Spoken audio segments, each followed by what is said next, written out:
namin ay from Cebu to Manila. First time kong bumiyahe ng gabi. Kaya ngayon, first time ko din makita yung view ng Kalawakan kung nasa taas na ito yung view ng nasa baba. Ito part pa rin yan ng Cebu pero hindi ko alam kung sa anong mismong parte ng Cebu. Ang ganda ng view guys. What? Parang nai-imagine ko yung palabas sa TV na nasa Kalawakan. Parang ganito yung view. Sobrang ganda. Ang flight from Cebu to Manila ay 1 hour and 30 minutes. Yung ibang part hindi ko na naipakita kasi sobrang dilim. Pag malaki yung makapal yung ulap kaya madilim, walang maaninag sa baba.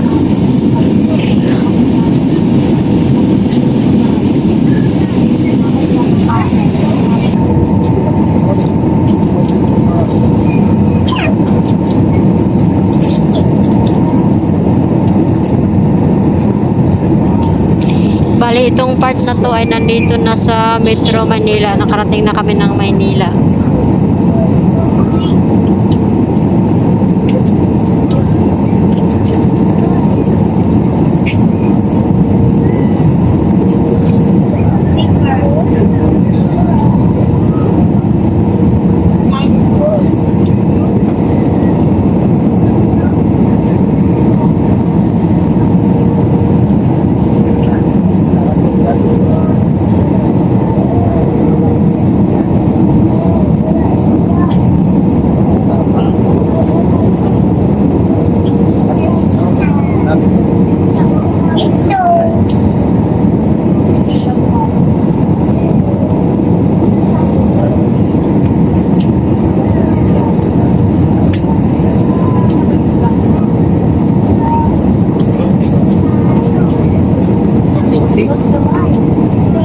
Touchdown na kami sa NAIA Terminal 3 Ninoy Aquino International Airport.